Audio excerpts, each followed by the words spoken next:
दोस्तों, हमारे भारतीय इतिहास में कई ऐसे रहस्य हैं जो आज तक सुलझाए नहीं जा सके हैं। इनमें से एक ऐसा रहस्य है जो पूरे विश्व को हैरान कर रहा है, और वो है जगन्नाथ मंदिर का रहस्य। तो चलिए इस रहस्य को सुलझाने का प्रयास करते हैं। कहते हैं इतिहास को कभी मिटाया नहीं जा सकता। वो इतिहास ही है जो हजारों लाखों वर्षों में घटित हुई अतीत की घटनाओं को चलचित्र की तरह हमारे सामने रूबरू करा देता है। जगन्नाथ मंदिर भारत के ओडिशा राज्य में स्थित एक हिंदू मंदिर है। जगन्नाथ मंदिर को भारत के सबसे पवित्र मंदिरों में से एक माना जाता है।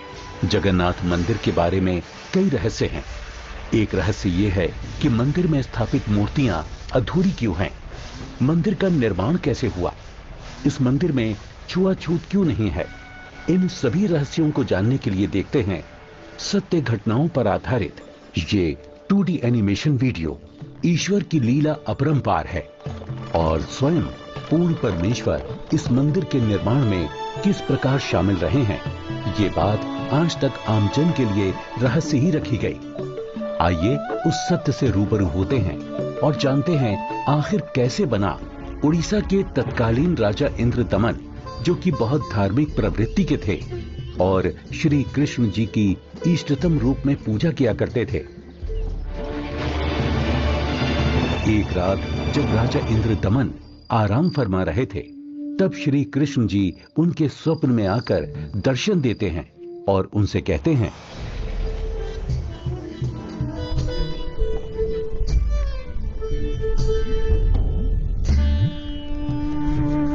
इंद्रदमन,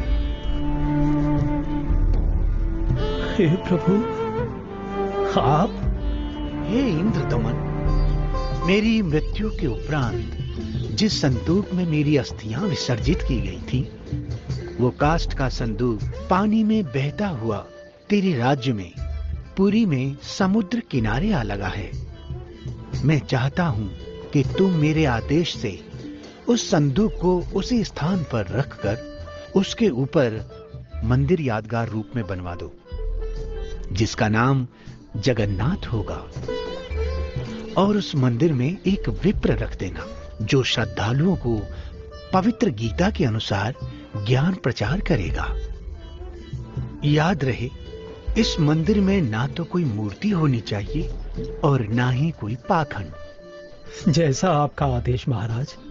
किंतु भगवान, कृपा करके मुझे वो स्थान दिखा दीजिए जहां मंदिर का निर्माण किया जाना है। ठीक है वत्स, मैं तुम्हें वहां ले चलता हूं।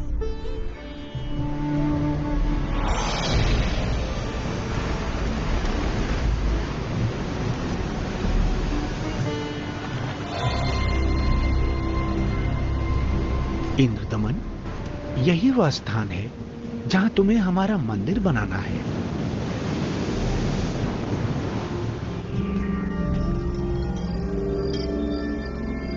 भोर होते ही राजा इंद्रदमन ये बात अपनी पत्नी को बताते हैं। फिर उसके बाद मेरी आंख खुल गई। स्वामी, इस शुभ कार्य में देरी कैसी? सर्व संपत्ति उन्हीं की दी हुई है, उन्हीं को अर्पित करने में क्या सोचना। राजा इंद्रदमन तुरंत अपने मंत्रियों की सभा बुलाते हैं और मंदिर बनाने के लिए राज्य के सबसे कुशल कारीगरों को इकट्ठा किया जाता है, जिसके बाद सभी पुरी नामक स्थान पर पहुंच जाते हैं जहां वो संदूक तैर रहा था। उसे निकलवाकर जमीन खोदकर संदूक दबा देते हैं।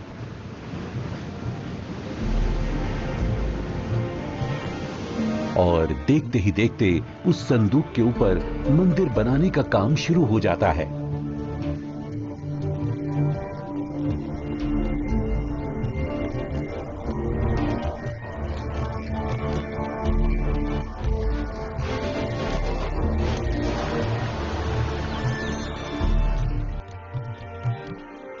महाराज की जय हो।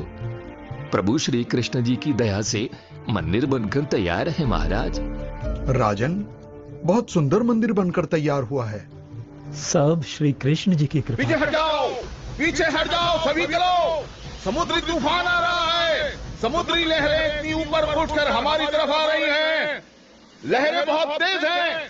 भागो भागो, तूफान आ गया।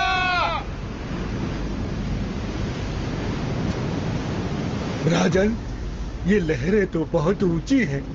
हमें अतिशीघ्र यहाँ से निकलना होगा।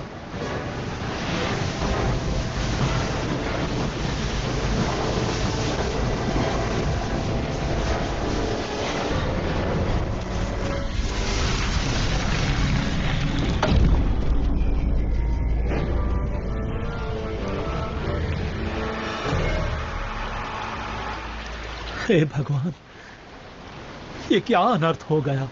समुद्र की लहरों ने मंदिर को तहस नहस कर दिया है महाराज। जगन्नाथ मंदिर के तैयार होते ही समुद्री लहरों का आना और मंदिर को अपने आगोश में समा लेना, ये घटना सिर्फ एक बार नहीं अपितु 5 बार घटित होती है।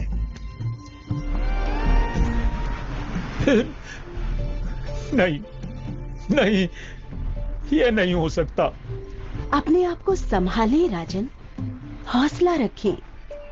न जाने समुद्र मुझसे कौन से जन्म का बदला ले रहा है। मैं क्या करूं, कुछ समझ नहीं आ रहा है। राजकोष भी खाली हो चुका है। अब और मंदिर बनवाने का मेरा सामर्थ्य ही नहीं बचा। हे भगवान, यह तुच्छ जीव आपके आदेश का पालन अब नहीं कर पाएगा। मुझे माफ कर देना भगवान, माफ कर देना। राजा के 100 यत्न करने के बावजूद मंदिर नहीं बन रहा था। तब काल ब्रह्म से हुए वचन के मुताबिक सर्व सृष्टि के रचनाहार, सभी आत्माओं के जनक, दुख हरता कबीर प्रभु अपने निज धाम सतलोक से आकर वहां प्रकट होते हैं और एक संत रूप में राजा के दरबार में पहुंच जाते हैं।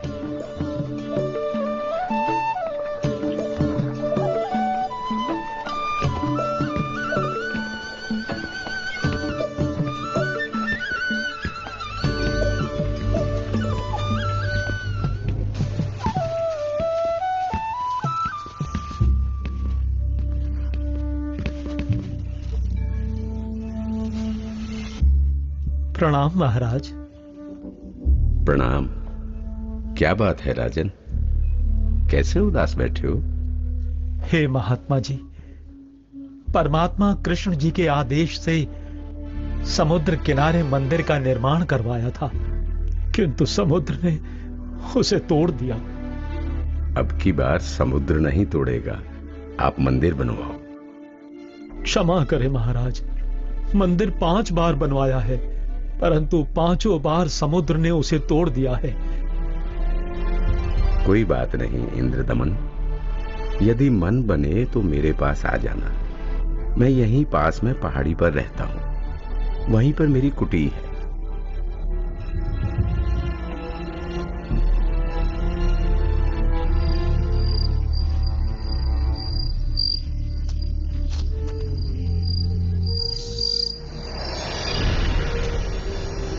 इंद्रदमन, एक बार फिर मंदिर बनवा दे।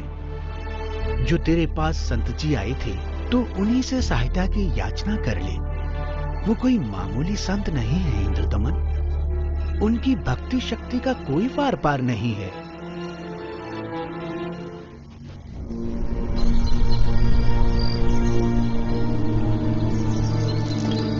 क्या हुआ महाराज? अभी अभी भगवान श्री कृष्ण जी ने दर्शन देकर मंदिर फिर से बनवाने को कहा है। अच्छा। और बताया है कि जो संत समुद्र को रोकने की बात कर रहे थे वो बहुत शक्ति युक्त हैं। मुझे उन्हीं के पास जाकर प्रार्थना करनी चाहिए। प्रभु कह रहे हैं तो आप मत चूको महाराज, प्रभु का मंदिर फिर बनवा दो। बनवाना तो मैं भी चाहता हूँ, किंतु अब तो राजकोष भी खाली हो चुका है। इस वक्त मैं धर्म संकट में फंस चुका हूँ। यदि मंदिर नहीं बनवाऊंगा तो प्रभु अप्रसन्न हो जाएंगे और मंदिर बनवाने के लिए धन भी शेष नहीं रहा। स्वामी, आप चिंतित ना हो।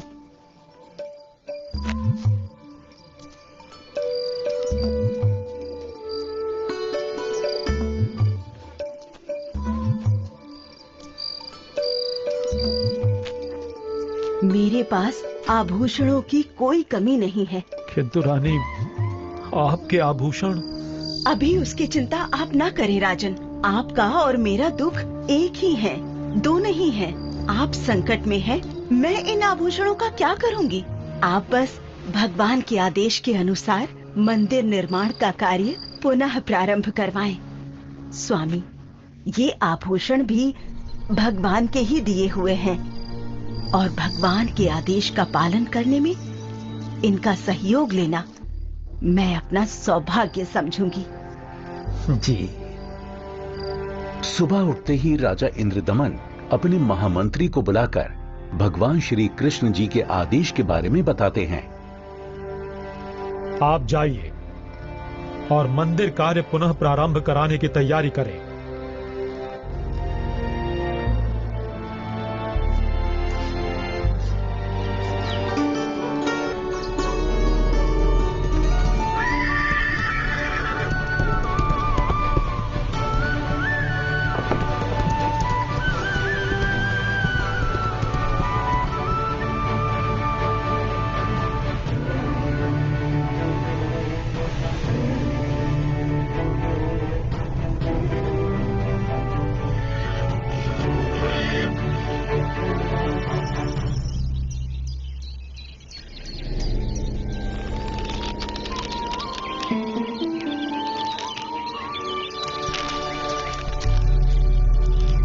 प्रणाम ऋषि जी। कहो इंद्रदमन, कैसे आना हुआ? हे महात्मा, मुझे माफ कर दो। मैंने आप पर विश्वास नहीं किया। स्वप्न में भगवान श्री कृष्ण जी ने बताया है कि आप समर्थ ऋषि हैं। मुझ दीन पर कृपा करो। राजन, जिस ओर से समुद्र हर बार आकर मंदिर को बहा ले जाता है, आप उस ओर एक छोटा सा चबूतरा बनवा दें, जिस पर बैठकर मैं परमात्मा की भक्ति करूंगा। जो आज्ञा महाराज। कुछ समय बाद मंदिर का निर्माण कार्य तकरीबन पूरा हो चुका था। एक दिन राजा स्वयं खड़े होकर निर्माण कार्य देख रहे होते हैं। तभी वहां गोरखनाथ जी आ जाते हैं। प्रणाम स्वीकार करें महात्मन। इंद्रदमन, आप भगवान का इतना सुंदर मंदिर बनवा रहे हैं, किंतु सुना है कि इस मंदिर में कोई मूर्ति नहीं लगा रहे, ऐसा क्यों? मुनिवर क्षमा करें। भगवान श्री कृष्ण ने स्वयं स्वप्न में आकर मुझे मूर्ति लगाने से मना किया है। राजन, सपना तो सपना ही होता है। आपको हमारे आदेश का पालन करना होगा। मंदिर में भगवान कृष्ण की मूर्ति की स्थापना की जाए। हे महात्मन, जैसा आपका आदेश। हाँ, और याद रहे, मूर्ति चंदन की लकड़ी से बनाई जाए। राजा ने अपने मंत्रियों को बुलाया और विचार विमर्श करने के बाद अन्य संतों से कहा कि राजन, अकेले भगवान का मन कैसे लगेगा?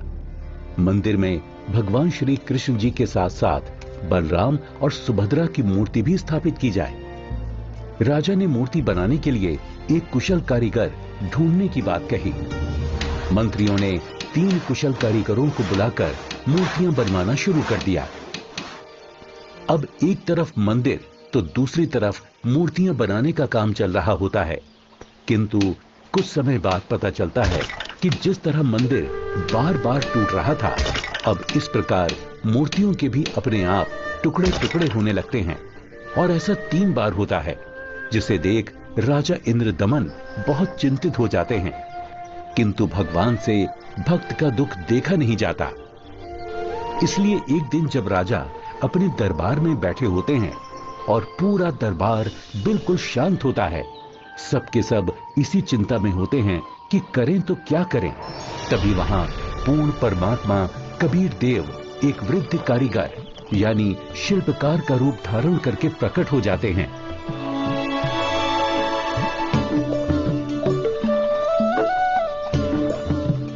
राजा से कहो कि मैं एक शिल्पकार हूँ और मूर्ति बनाना बड़े अच्छे से जानता हूँ।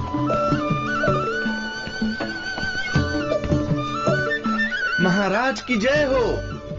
महाराज, बाहर एक वृद्ध व्यक्ति आया है और अपने आप को मूर्तिकार बता रहा है। आपसे मिलना चाहता है महाराज। अवश्य, उनको अवश्य आने दिया जाए। जो आदेश महाराज।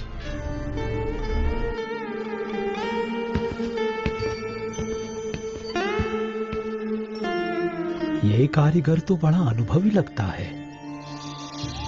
अवश्य भगवान की ही कोई लीला है। हे राजन, मैंने सुना है कि प्रभु के मंदिर के लिए मूर्तियां पूर्ण रूप से बन नहीं पा रही हैं।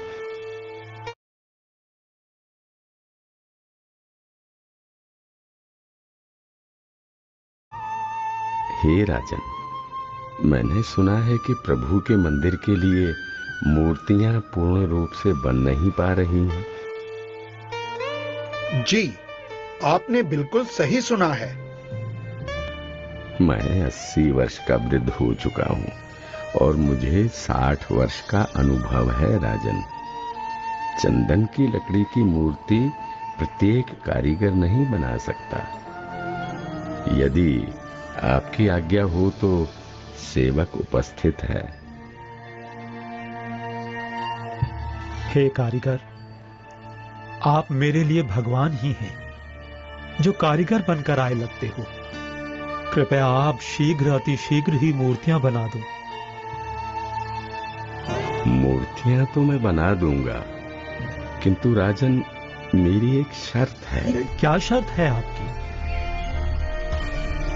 राजन, मूर्ति बनाने के लिए मुझे एक कमरा चाहिए, जिसे अंदर से बंद करके मैं बड़ी स्वच्छता से मूर्ति तैयार करूंगा।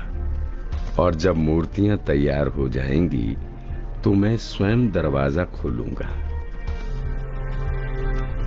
ठीक है। एक बात और राजन, यदि किसी ने मेरे बाहर आने से पहले दरवाजे को खोलने का प्रयास किया तो मूर्तियां फिर पूरी बन नहीं पाएंगी। वो जितनी बनी होंगी उसी हालत में आपको मिलेंगी और फिर उन्हें पूर्ण कर पाना संभव नहीं होगा राजन। जैसी आपकी इच्छा। मंत्री जी, मूर्तियां बनाने के लिए सब बंदोबस्त किया जाए।